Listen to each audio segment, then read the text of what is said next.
Dans la vidéo précédente, on a créé notre premier servlet. Maintenant, on va regarder quelques détails de servlet. Si vous remarquez bien, on n'a pas ajouté le tag servlet et servlet mapping dans le fichier web.xml, alors que c'est une annotation web servlet qu'on utilise. Cette annotation existe depuis Servlet version 3.0. Elle est traitée par le conteneur au moment du déploiement. Ensuite, le servlet correspondant est mis à disposition au format d'URL spécifié. Si on regarde dans le document d'API pour cette annotation, on peut constater que son valeur est une array de string.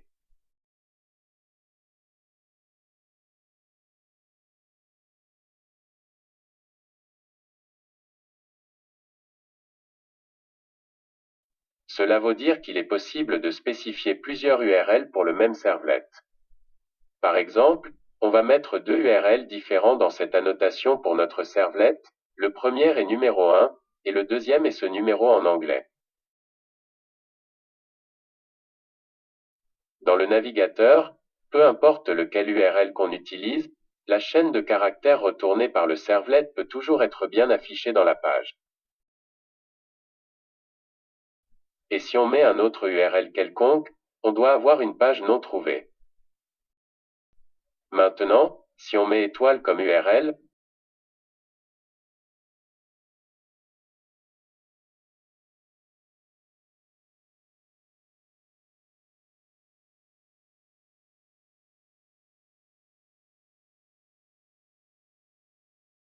on peut constater que même si on saisit un URL quelconque, on obtient toujours l'affichage de notre servlet. C'est parce que, dans URL de servlet, étoile est un wildcard qui représente tout. Ensuite, on va créer un deuxième servlet pour afficher une autre caractère, et dans URL, on va mettre numéro 2.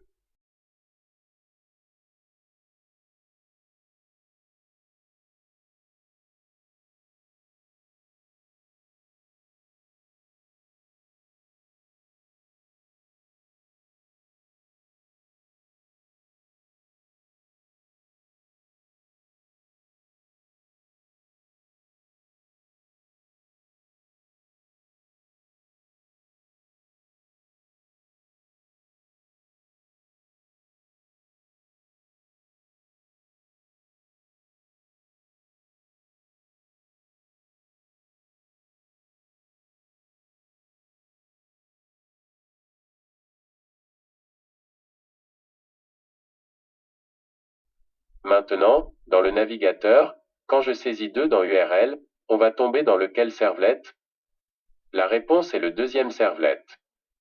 Car il a son URL égal à 2, c'est plus précis même si le premier servlet possède étoile comme URL qui représente tout.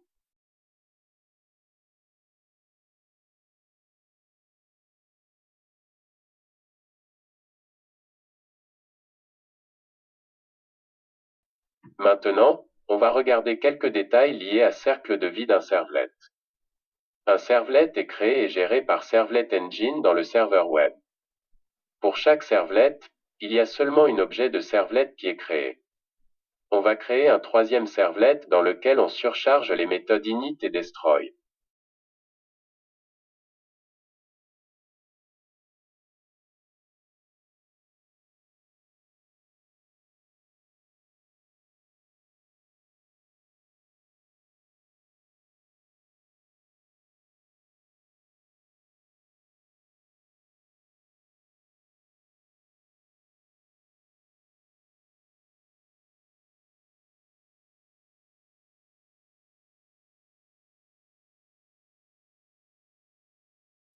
Dans la méthode init, on ajoute une ligne de code pour afficher le mot init dans le console.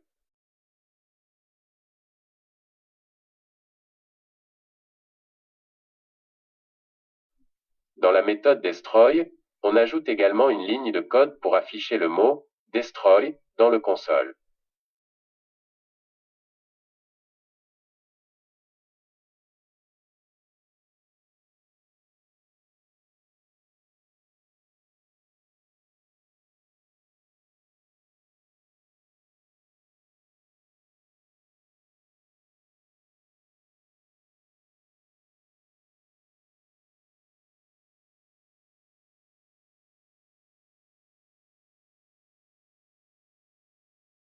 Dans le navigateur, après avoir saisi URL de ce troisième servlet, un objet de servlet a été créé, la méthode init a été appelée par Servlet Engine, et on constate le mot init dans le console.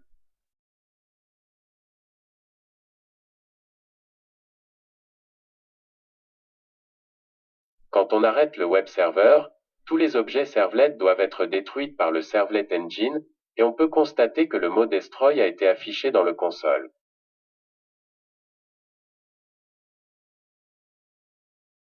Un objet servlet est créé au moment où on saisit URL de ce servlet dans le navigateur.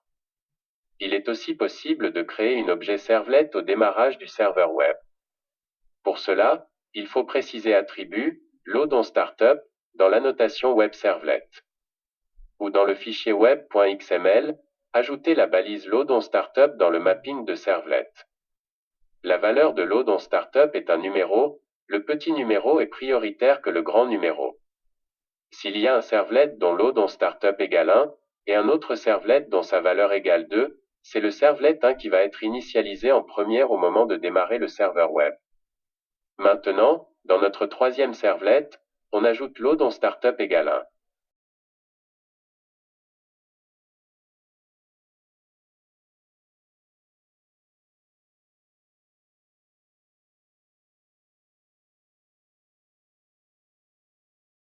Ensuite, on démarre Tomcat,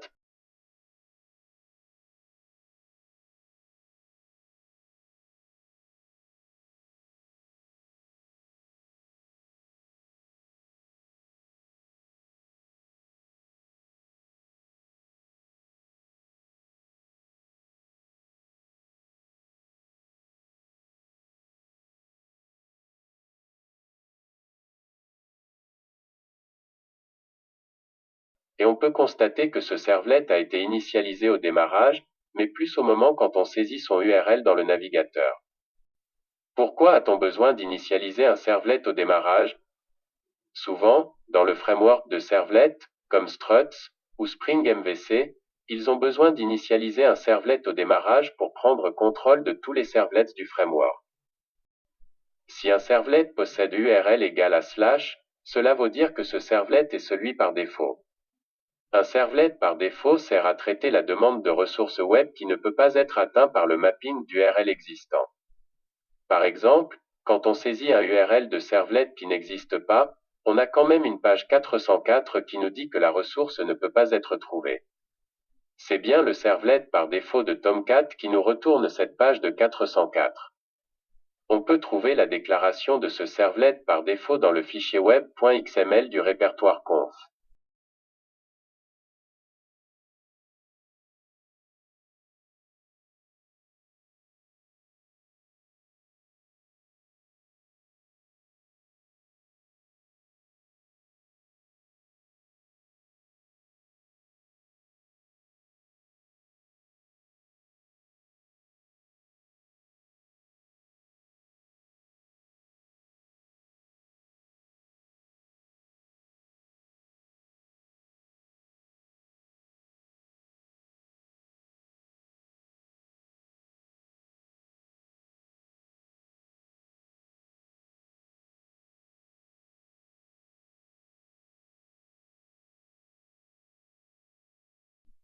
Il n'est pas recommandé de configurer URL d'un servlet comme /, car ça va écraser le servlet par défaut de Tomcat. Par exemple, on crée le quatrième servlet avec URL égale /.